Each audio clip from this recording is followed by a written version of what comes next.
Salut à tous, donc me voici pour mon premier tutoriel sur la chaîne YouTube MHStuts. On va faire un petit tuto X-Particules et un rendu Krakatoa.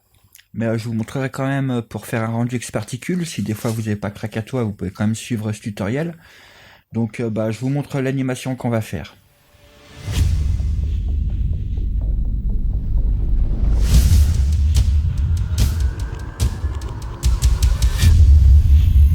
Donc voilà, c'est une petite animation assez basique.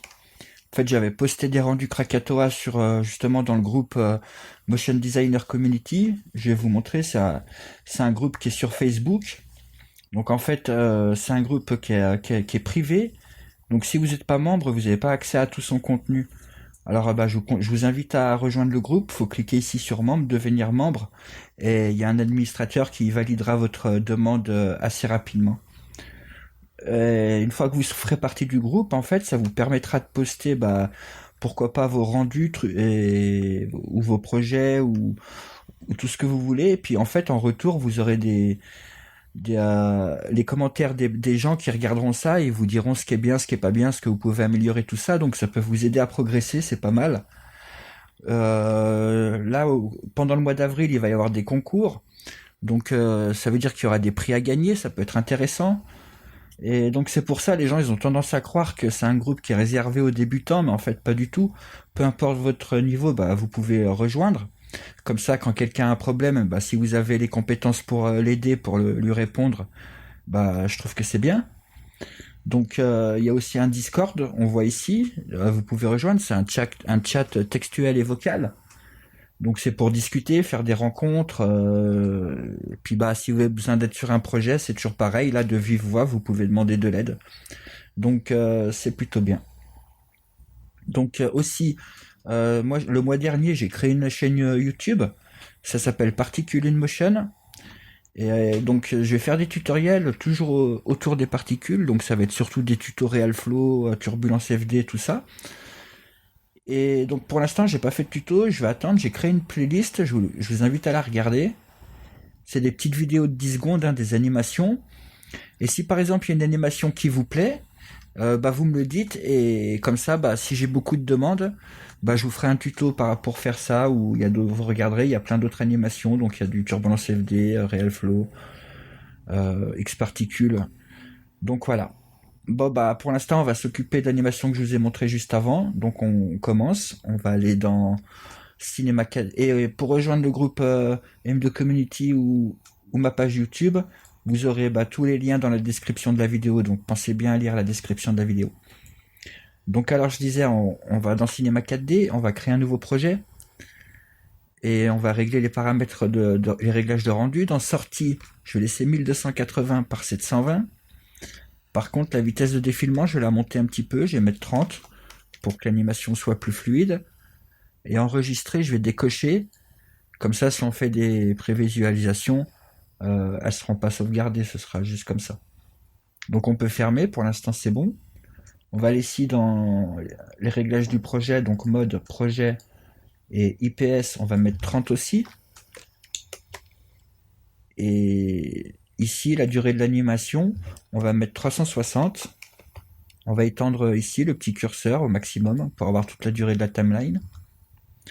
Alors on va pas faire un système, on va juste prendre un émetteur pour l'instant. Donc c'est juste un carré qui est là, posé. Et si on fait play, il émet des particules tout le temps dans la même direction.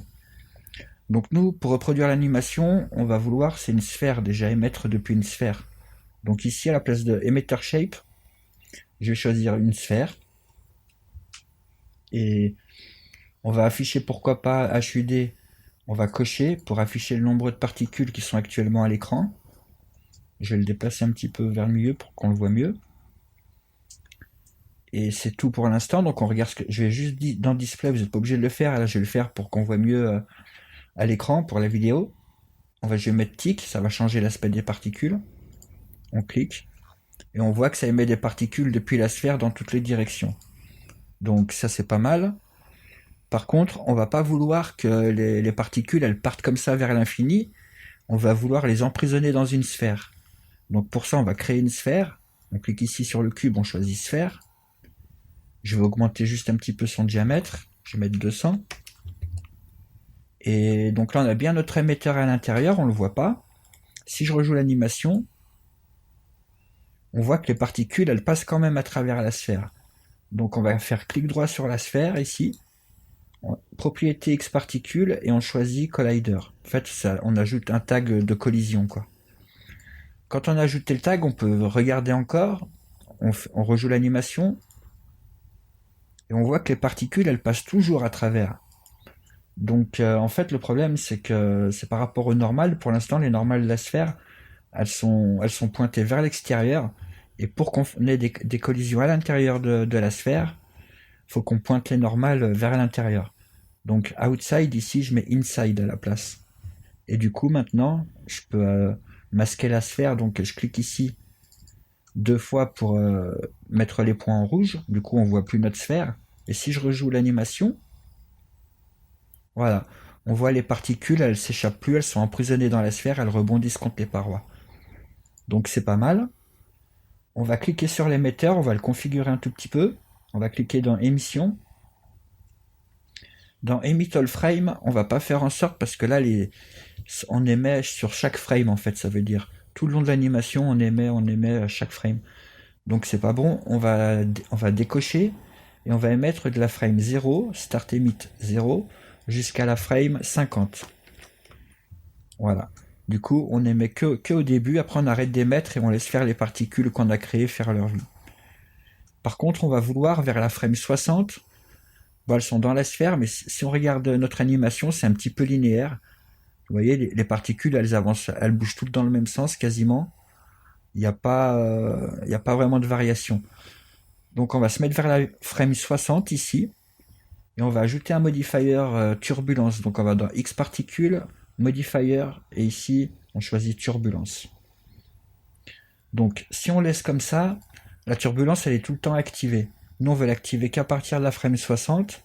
Donc pour faire ça, pour l'activer à partir de la frame 60, on va dire à 60, ici enable, on décoche, et on met une image clé, donc on clique sur le petit rond là, il devient rouge, ça veut dire qu'on a mis une image clé.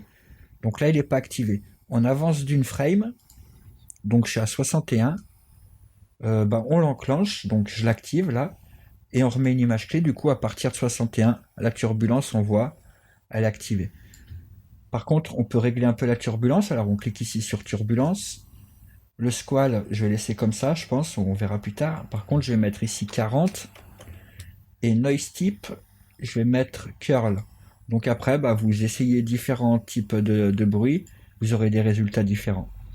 Maintenant, regarde, si on joue l'animation, au début c'est toujours pareil, normal, et là, hop, on a un petit peu de bruit qui vient. Donc c'est bien. Maintenant, on va vouloir que vers la frame, je sais pas, 160 peut-être, que les particules, elles s'échappent. Non, ou 140 je vais mettre. À 140, que les particules, elles s'échappent de la sphère. Donc pour que les particules, elles puissent s'échapper de la sphère, on va cliquer ici sur le tag de collision et on va faire comme on a fait pour la turbulence. On va l'activer et le désactiver. Donc à 140, on va dire qu'il est activé. Donc on met une image clé avec Enable collision d'activer. Ici c'est coché. On avance d'une frame, on le décoche et on remet une image clé. Du coup après 141, on voit les particules qui s'échappent. Donc voilà. On va retourner dans l'émetteur. On va aller dans émission et full lifespan, parce qu'en fait, on a des particules qui vont rester tout le long ici de l'animation, elles meurent jamais en fait, et peut-être qu'on voudrait que vers la fin, elles disparaissent petit à petit. Donc dans full lifespan, ici on décoche, parce que pour l'instant elles ont une durée de vie pleine, on va dire, une durée de vie infinie, on décoche. Du coup là par défaut, elles vont mourir à partir de la frame 90. Nous on peut mettre par exemple 240. Et avec une petite variation, on peut mettre 25, 30. Et là, normalement, si on regarde, donc on a notre animation, il y a de la turbulence qui arrive. Hop, elles peuvent s'échapper. Et petit à petit, elles vont disparaître.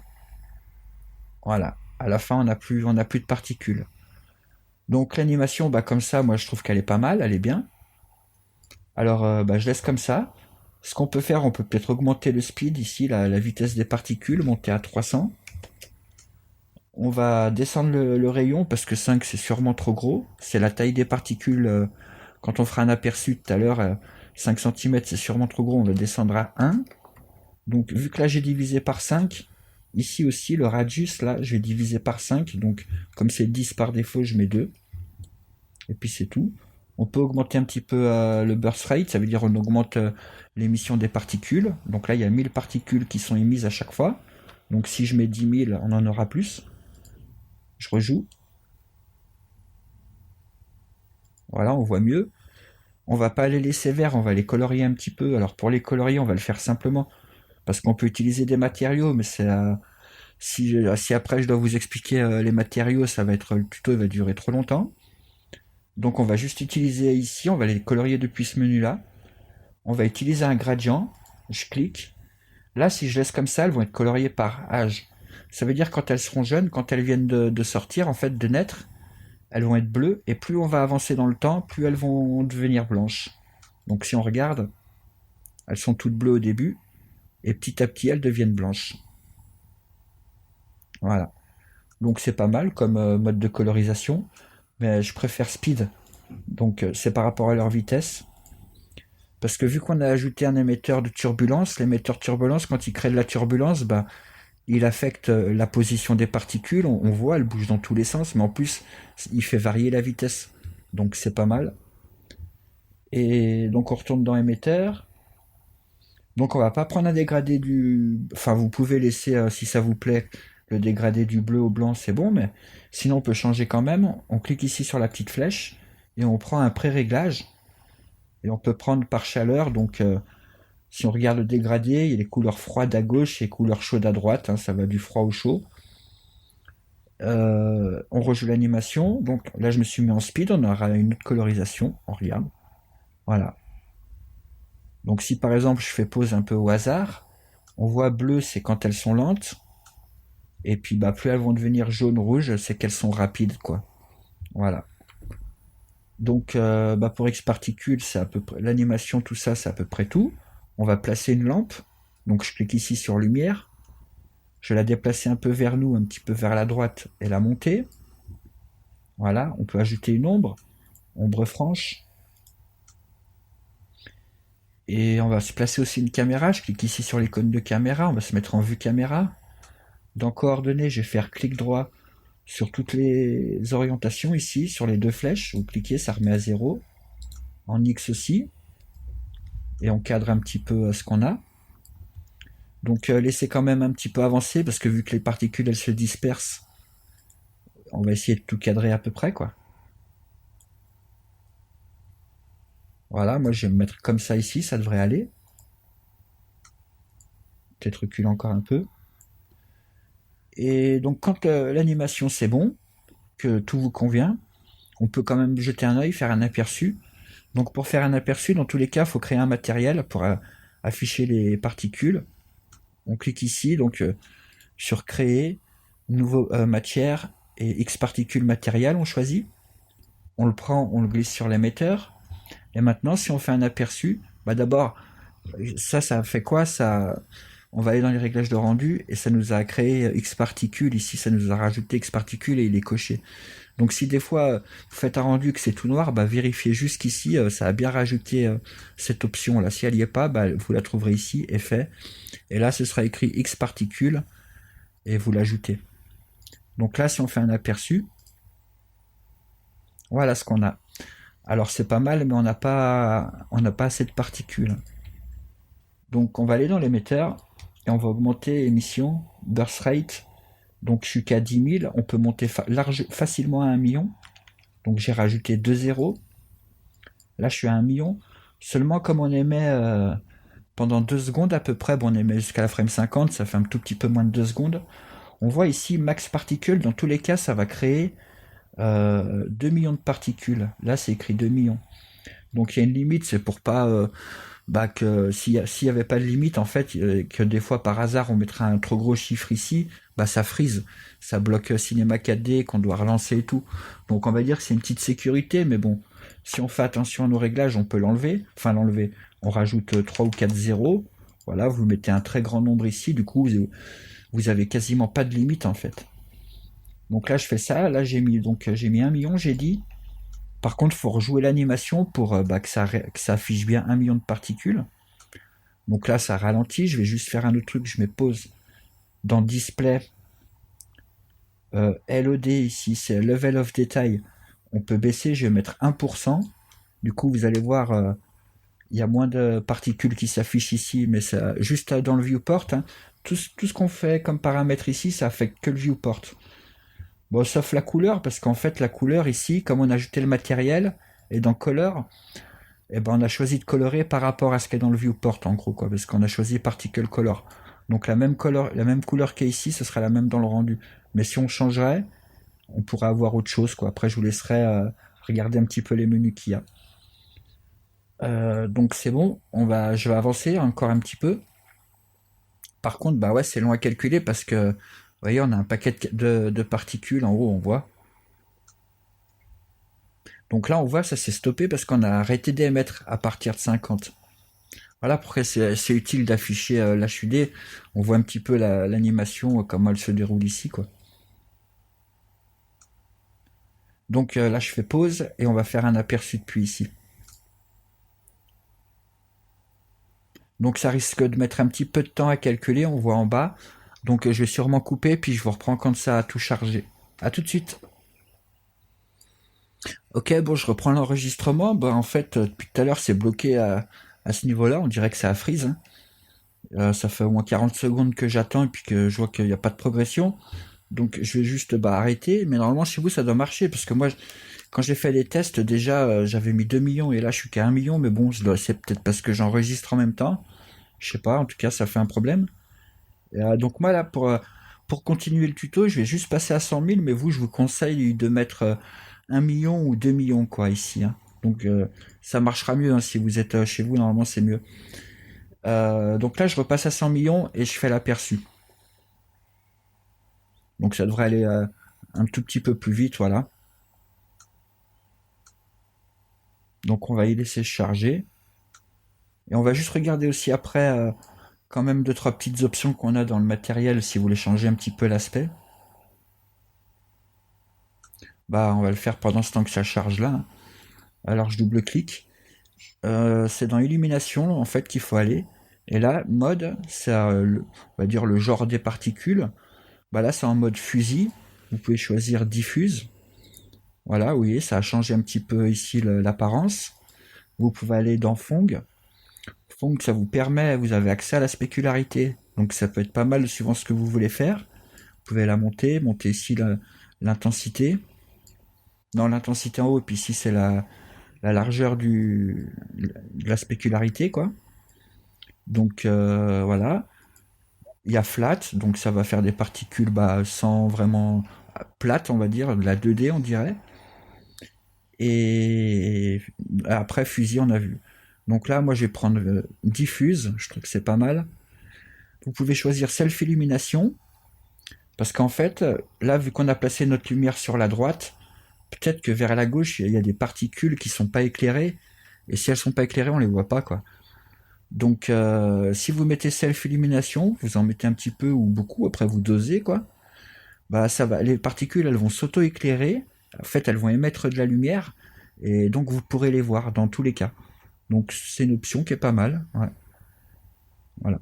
Si par exemple les particules vous les trouvez trop petites ou trop grosses, donc on a vu qu'on peut jouer sur la taille dans l'émetteur, mais on peut aussi depuis ici l'éditeur de matériaux, le squal, l'échelle, vous pouvez modifier. Donc si vous mettez 50%, elles seront 2 fois plus petites. Si vous mettez ici 10%, elles seront 10 fois plus petites. Et à l'inverse, si vous mettez 200%, elles seront 2 fois plus grosses, etc. Voilà. Donc voilà pour le rendu X particules, hein. Donc si après je vous ai montré tout ce que vous pouvez toucher, c'est pour changer l'animation, hein, la turbulence, peut-être bouger un petit peu votre lumière pour avoir des meilleures ombres, etc. Ou choisir d'émettre pendant plus longtemps. Après c'est vous qui voyez, hein, vous vous arrangez comme vous voulez pour faire l'animation. Quand vous êtes prêt, vous faites votre rendu normal, hein, vous cliquez ici sur enregistrer. vous choisissez l'emplacement de où c'est que vous voulez enregistrer votre séquence d'image. Dans format, vous choisissez, je pense, OpenEXR, c'est le mieux. Du coup, vous avez 32 bits par channel. Et vous prenez canal alpha, parce que peut-être que dans After Effects, on va ajouter un background. Enfin, ça, c'est vous qui voyez. Et c'est tout. Non, après, normal, hein, si vous voulez ajouter de l'anti-aliasing, de l'occlusion ambiante, etc., c'est vous qui voyez. Donc, on va passer au rendu Krakatoa. Alors pour Krakatoa, ici on va passer du mode standard, on va cliquer, on va choisir Krakatoa. Du coup, ça nous a rajouté ici l'option Krakatoa. Je vais décocher enregistrer pour pas enregistrer. Sortie, ouais, j'ai pas touché. Donc ça nous a ajouté le Krakatoa ici, le moteur de rendu. Donc on va laisser pour l'instant toutes les options par défaut, on y reviendra peut-être après. Et là, donc si on fait un aperçu, là c'est en préparation, mais normalement on n'a rien du tout, quoi. Voilà, il a fini de calculer. Il n'y a rien du tout. Donc pour que Krakatoa il détecte les particules de X particules, ici notre émetteur, on sélectionne l'émetteur, on va dans module externe, Krakatoa, et on choisit Krakatoa X particules source. Voilà. Vu que j'avais l'émetteur de sélectionner, ça l'a ajouté automatiquement ici. Là on clique sur Krakatoa et dans l'onglet X particle, il y a émetteur. Donc si des fois c'est vide, vous prenez votre émetteur et vous le faites glisser ici. Après, on peut importer dans Krakatoa tous ces channels ici. Donc il y en a beaucoup, mais là on va pas en avoir besoin, donc je vais laisser comme ça par défaut. Et donc là normalement c'est bon, si on fait un rendu, on devrait avoir l'aperçu Krakatoa. Voilà. Donc voilà rendu X particules et rendu Krakatoa. Donc il y a quand même une différence. Franchement, moi je préfère Krakatoa.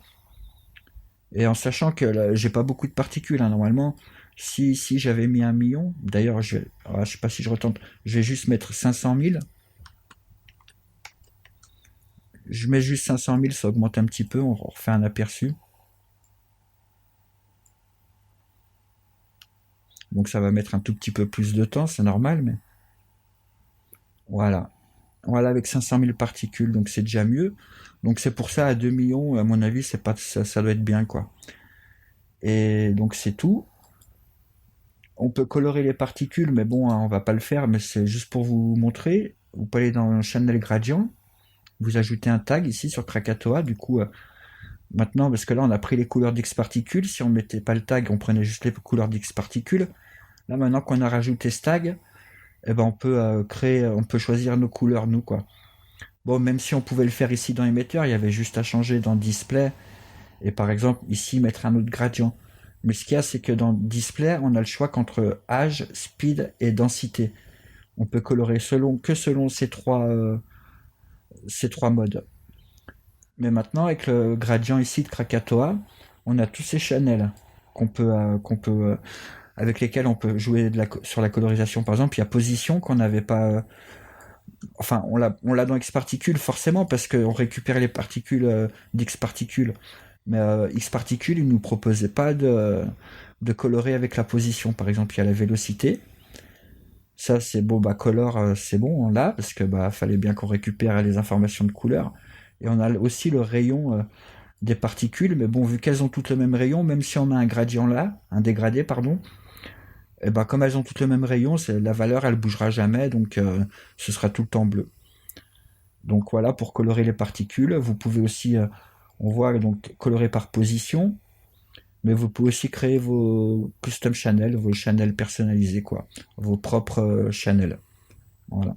Donc là, on n'en a pas besoin, on va laisser la couche. C'était juste pour vous montrer un petit peu comment colorer les particules. Là, on n'en a pas besoin. On va aller quand même dans les options ici, réglage de rendu, Krakatoa, et dans options, on peut changer ici, on peut choisir motion blur. En fait, moi, je vais créer du motion blur, mais dans After Effects, parce que j'ai le plugin Real Smart Motion Blur. Mais si par exemple vous l'avez pas, vous n'avez pas de plugin dans After Effects, vous pouvez activer du motion blur ici. Donc il suffit de cliquer sur les deux petites cases. Particule segment, on va mettre 8. Ça veut dire qu'en fait, il va créer un motion blur sur 8 frames. Et shutter angle, en gros, c'est l'intensité. Donc Bah là, bizarrement, c'est plus on augmente, plus on aura de motion blur, et plus on diminue, et moins il y en a. Bon.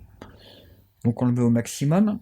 Si des fois le maximum 360, vous voyez que ça fait pas assez, bah vous pouvez toujours taper à la main 2000, et ça marchera. Donc là, bah, on va faire un exemple, je vais faire un rendu. Par contre, je vais repasser dans émetteur, je vais repasser à 100 000, hein, pour que ça aille plus vite quand même. Je vais rejouer l'animation pour recalculer les particules à 100 000 ici. Je vais attendre que ça se disperse, qu'il y ait du mouvement. Voilà. Et donc on va voir le motion blur, je vais cliquer. Donc je sais pas si on va avoir le temps de voir. Normalement il doit prendre une frame après une autre frame. 8 frames en fait. Là on voit, je sais pas si... Ah bah on n'a pas eu le temps de voir, ça va trop vite.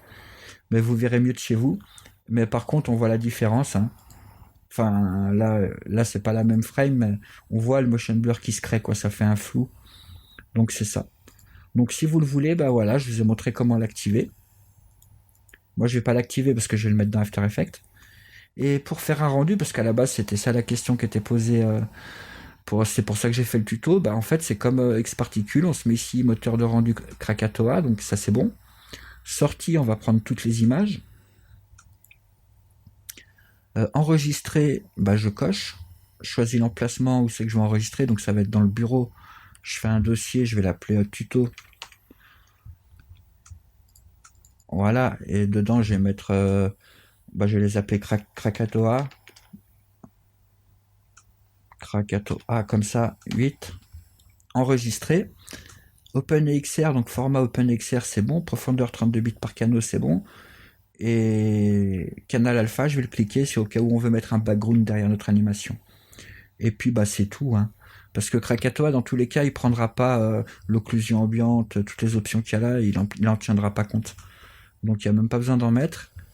Et puis bah vous lancez le rendu, donc vérifiez bien qu'ici vous avez bien mis le bon nombre de particules. Donc là moi je suis à 100 000, c'est carrément pas assez, mais je vais laisser. Enfin, moi, je vais pas refaire le rendu parce que j'en ai déjà fait un et ça met un peu de temps à 2 millions. Donc, je vais pas refaire un rendu à 2 millions là.